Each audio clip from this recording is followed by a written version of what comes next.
You're listening to another premier old-time radio program at Padango.com, and also a proud member of the Blueberry community. Another Humphrey Carmardella production.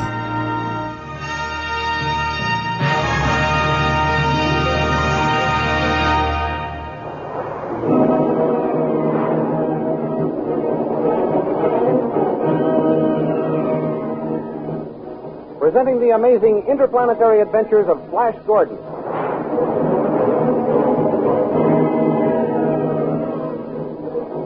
Last week, you remember, Flash Gordon reviewed the legions of the Blue Magic Men under his command, and Prince Zarkov blasted the rock which sealed the entrance to the Blue Magic Land and discovered that his spacograph was of no use in learning what happened to Flash and Dale and Khan. He sent a spy named Mar, equipped with a portable space phone, to obtain the information. Mar gained entrance to the palace of Queen Desira and contacted Khan and Dale, and they informed him of Flash's peculiar behavior. At the same time, Zarkov tries to call Mar the spy by space phone, but neither was able to contact the other. At that moment, the army of Blue Magic Men attacked the Hawkmen, and Zarkov ordered his soldiers into battle.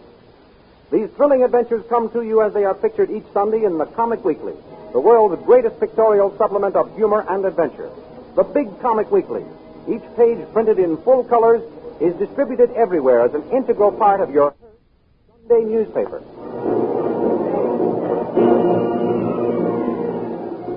And now we continue the story.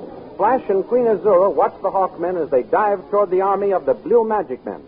Here come the Hawkmen, my prince. I see them, Arora.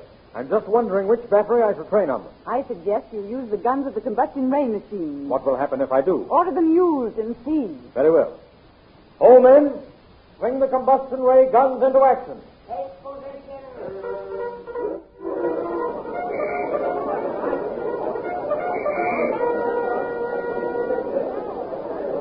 Guns are ready. Fire. Ready? And fire. You may fire.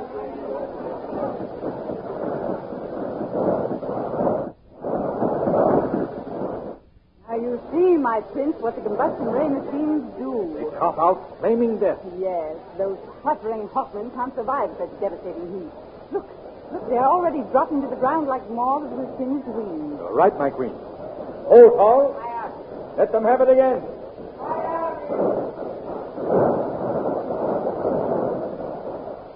Enemy are dropping like flies, sire, under your attack. Good work, my prince. Those men creatures will be easily subdued when we can bring them down to earth, Arora. Be careful you don't kill them all, Flash.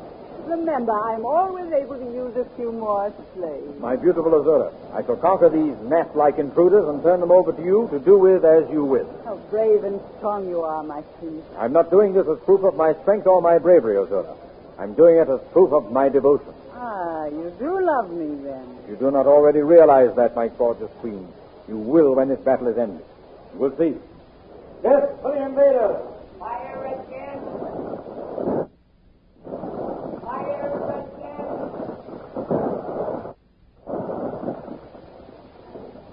In the meantime, on the other side of the flaming barrage, Zarkov holds an anxious conference with one of the officers of the remaining Hawkmen. Signal your men to retreat, Captain. There is nothing to be gained by flying into their fire. Very well, Prince Zarkov. Bugler, sound retreat.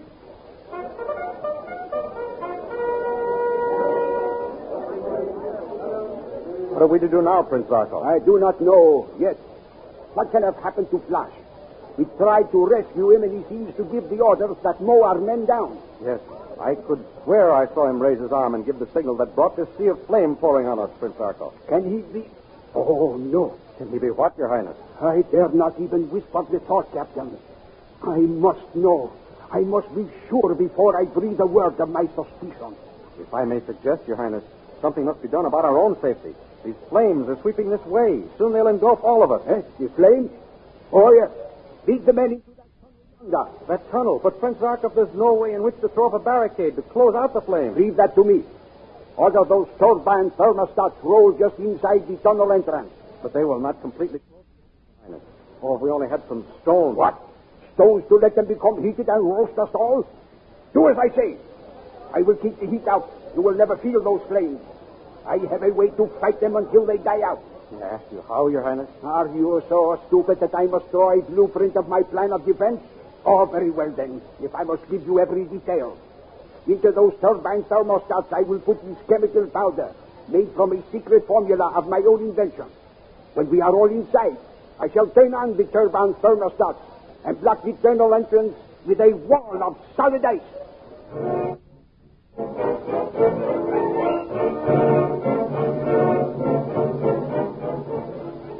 While the battle rages, let us go back to the palace of Azura. There we find Dale and Khan and the spy, Mar. Try him again, Mar. Calling Prince Zarkov. Captain Mar, calling Prince Zarkov. Khan, Mar, look out. The guard. Disconnect, Mar. Here comes the guard. What shall we do? Throw yourself across the spaceport. So your cloak hides it. That's it. Play up to whatever I say. What's going on here? The traveler felt faint. I brought him over to this grilled window for some air. It isn't everyone who can stand this intense heat, guard. They all can't be as strong as we are. Please. But I thought I heard an odd sound and a voice calling out. You did. Khan. What was the meaning of it? In this man's country, they worship a different god from yours or mine. Well? In his hour of distress, the traveler was summoning the highest aid he could call upon. Oh, of course. Who doesn't? But that buzzing noise, what caused that? The buzzing noise? Yes, the buzzing noise. Oh, that. Yes, that. I didn't think you'd heard that over where you were. I can well believe that. Oh, Dale, take the guard over there and turn him with his back. I'll make the noise again, and I'll show him what made it. I'll wager he'll be surprised. Yes, Khan. Yes, of course. No tricks now, or you'll taste my electric whip. Mar, turn on the space phone. Stop when I tell you. Then when I nudge you, turn it on again. Very well, Khan. Now. Well, guard, was that what you heard? Yes, what caused it? Well, look, in assisting the traveler, my manacle touched the stove. Like this. By the God! Watch out from now on, slaves. You may accidentally get electrocuted before we can do it ourselves. Oh, that was quick thinking, Captain Khan. Oh, Khan, you are wonderful to get out of that situation. I thought you took an awful risk in admitting the guard heard the noise. To have denied it would have been foolhardy. If you're going to deceive someone, stay as closely to the truth as you can. Thanks, I'll remember that. But there's one situation I can't handle so easily. The one we're in. This space phone isn't going to work. How are we going to get word to Zarkov? I've got that all taken care of, Captain Khan. You have? Well, how will you do it? I myself shall take the information to him. Oh, my. You'll never get to Zarkov alive. They won't let you out. Oh, who let me in here? Tal, the chief magician. Well, You mean Tal will let you out? But Tal's not here. He's away with the army. he is?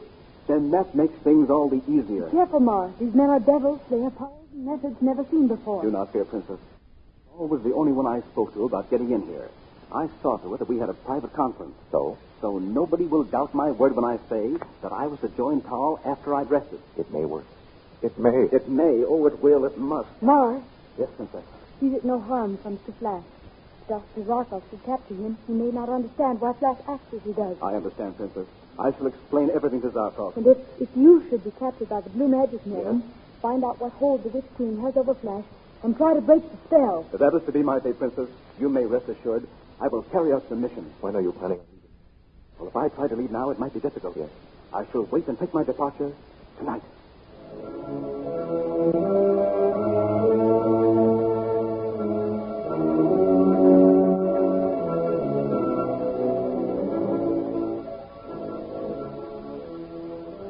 Leaving our friends for the moment, let us return to the tunnel where Prince Zarkov and his Hawkmen have withdrawn to escape the terrific heat of the combustion ray machine.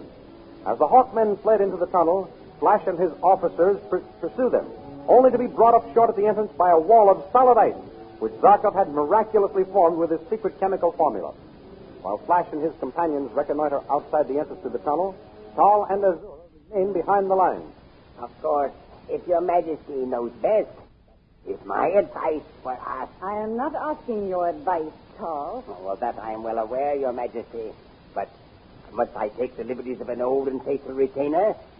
Mighty Queen, do not let your personal feelings entrap you. My personal feelings? What do you mean? Your Majesty has taken a fancy to this young unknown. Tal. Oh, I mean no offense, Your Majesty. As a consort and companion, the youth is without criticism. But is he the best for our fair land?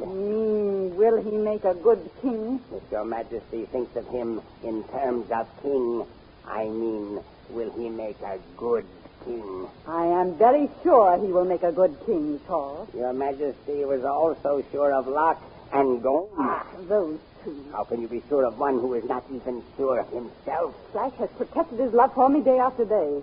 Why, even when the attack began, you heard him say he was repelling it, not to show his bravery, but to prove his devotion to me. I was not speaking of his personal appearances, Your Majesty. Of his ability to handle the legions at his disposal. When the attack began, not confessed himself to be in a quandary as to which battery he should train on them. A careful general always surveys his position. But he makes up his own mind. Your new commander-in-chief relied on your advice, Your Majesty. And wasn't it good advice? Oh, there is no better judgment in our fair land, Your Majesty. Then what is your point, Tall? What is it you say? Why have a figurehead in charge of our legions? Head? You can't have a commander who can handle as they arise. Why don't you take charge yourself? I see it now. You want me to demote Flash and appoint you in his place. If Your Majesty feels that perhaps an older and more experienced man, and especially one of our own people, could serve better, why, I should be delighted to accept the honor, Your Majesty. There is some reason for this diplomatic move on your part. What is it? Are the men rebellious because I said of one of their own number? I am no bearer of gossip, Your Majesty. What others may think is their own business. If they wish to let you know their feelings, they have ways and means to do it. I speak only in your own interest and with the liberty of your major domo. I do not doubt your word, Tall, but I think you speak one word for me and two for yourself. You honestly think Flash is incapable of making decisions for himself? I do, Your Majesty, I do. You have a chance to witness that for yourself. He has taken refuge in a and blockaded themselves with ice. Your commander has gone to look over the situation. When you would have charged with full forces and gone in after. I see. Your Majesty, I am not trying to go behind your commander's back unfairly. No, I have given you my plan of action. Here he comes now. Hear what he has to say. Yourself, which ought to be at the head of the Blue Army. Well, my prince, what have you to report? My beautiful queen, we found the enemy barricaded behind a wall of solid ice. There is only one thing we can do. And that is? Charge with full forces and go in after the enemy. You hear, Tall? You hear what Flash proposes? Yes, I hear, Your Majesty. Come, Azora. Together we shall lead the charge. All men, follow me!